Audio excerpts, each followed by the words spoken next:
No final da década de 70, mais de meio século após os problemas com a transmissão por atrito, a transmissão continuamente variável atraiu um renovado interesse.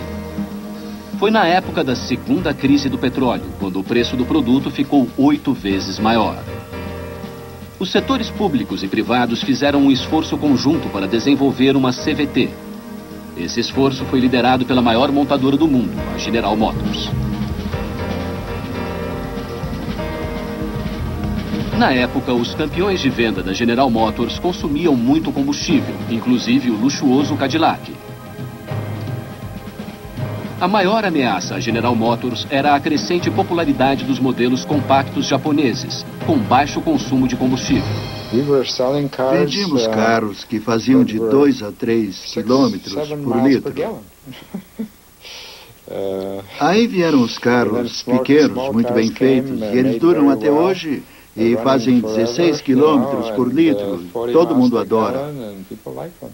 Eram populares. Lembro de um tempo em que no estacionamento da GM, metade dos carros era japonês. A CVT prometia maior economia de combustível. Essa era uma arma poderosa da concorrência. Eu trabalhava na GM. Esta peça produz A General Motors fez progressos contínuos no projeto, chegando até a fabricar protótipos. O movimento e muda a marcha. Se você puxar esta alavanca, então ela se move na direção oposta.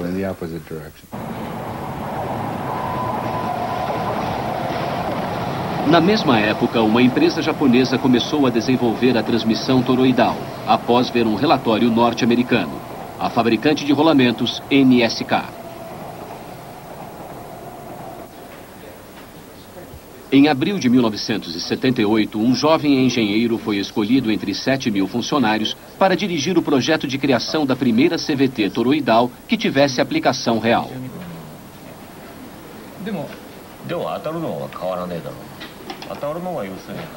Foi Isashi Mashida que estava com 30 anos de idade e há 5 anos na empresa. Até mesmo meus chefes disseram que esse projeto era terrível. Se ninguém havia resolvido o problema, porque justo eu iria conseguir. Era como assumir a presidência de uma pequena empresa de tecnologia. Tive que planejar tudo sozinho e levar o trabalho adiante sozinho. Era algo que ninguém havia feito. Se fosse bem sucedido, estaria na vanguarda dessa tecnologia. E não há nada mais emocionante do que isso para um engenheiro.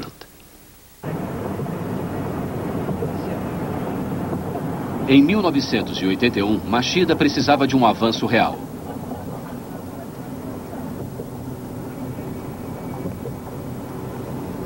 Então, ele foi aos Estados Unidos visitar um inventor. Era Charles Krauss, que hoje está com 95 anos. Durante a Guerra Fria, Krauss foi contratado por um fabricante de aviões. Entre outras tarefas, ele desenvolveu uma transmissão toroidal para veículos militares. Ele era considerado um grande perito nessa área.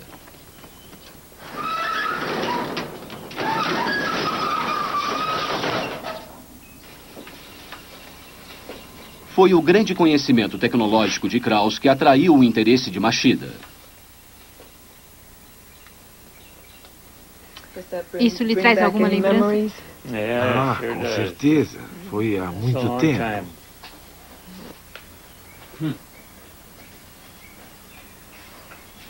Como outros, Krauss enfrentou o dilema. O atrito usado para transmitir a potência poderia acabar destruindo a máquina. Krauss dedicou sua carreira a esta questão.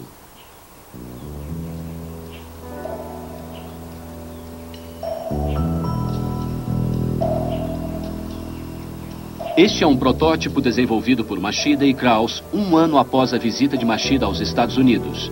Ele usou uma tecnologia com potencial para solucionar o problema do atrito. A tecnologia era um tipo especial de óleo lubrificante que minimizava o atrito entre discos e rolamentos e transmitia a potência sem deslizar. Os discos e rolamentos são pressionados uns contra os outros com grande força, e o óleo forma uma película de menos de 1/1000 de milímetro de espessura entre eles. O óleo evita o atrito, que de outro modo poderia danificar os componentes.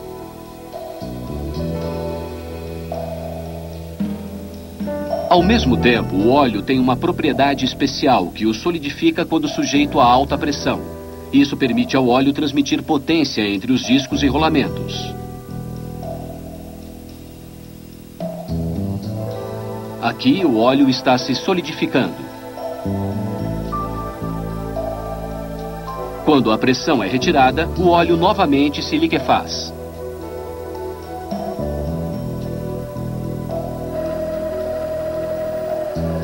O óleo podia eliminar o atrito entre discos e rolamentos e ainda assim transmitir potência através da solidificação instantânea. Krauss viu nisso a solução para o problema do atrito.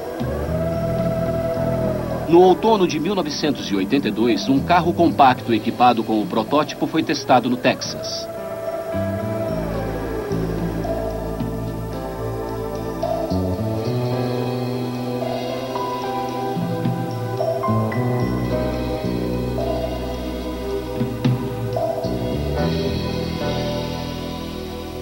Para sentir o desempenho do protótipo, o próprio Machida dirigiu o carro.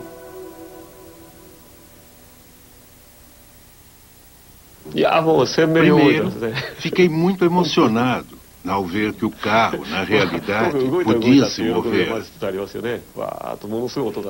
Discutimos o quanto ele deveria rodar e decidimos ir até o México. Teríamos que rebocar o carro-teste num caso de avaria.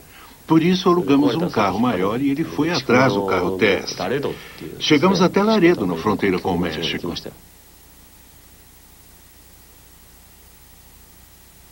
O teste parecia correr bem, mas foi interrompido por uma falha mecânica repentina no deserto, após o carro rodar cerca de 1000 quilômetros.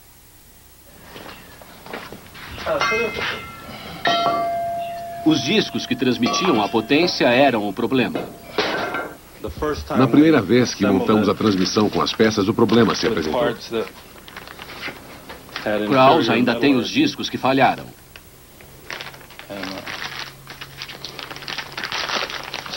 E isso resultou na falha prematura da superfície das peças em movimento. O metal chegou a rachar e sua superfície começou a descascar.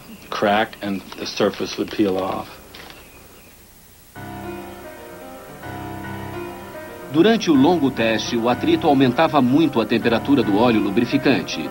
Isso impedia que ele criasse uma película entre os componentes de metal. Assim, o primeiro teste terminou em fracasso.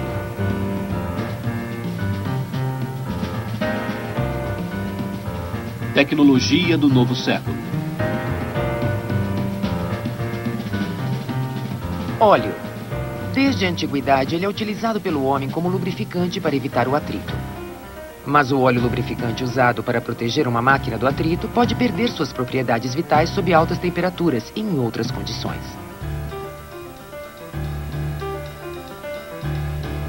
Aqui, o óleo lubrificante é resfriado a 40 graus Celsius negativos, a temperatura de um dia relativamente frio no Alasca.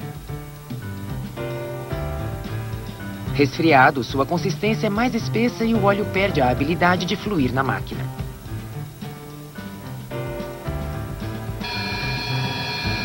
Quando o óleo flui livremente, ele reveste os componentes da máquina e permite que ela opere com suavidade.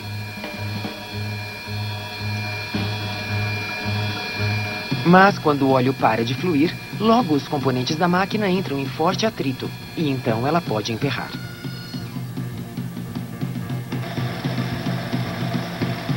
O calor também pode causar problemas. Se o óleo se aquece demais devido ao atrito, ele pode perder sua qualidade lubrificante. Aqui, um rolamento em rotação é pressionado firmemente contra outro rolamento para transmitir potência. O óleo é usado na lubrificação. Mas com uma maior pressão de um rolamento sobre o outro, a temperatura do óleo aumenta e ele deixa de criar a camada protetora, permitindo o contato direto entre metais.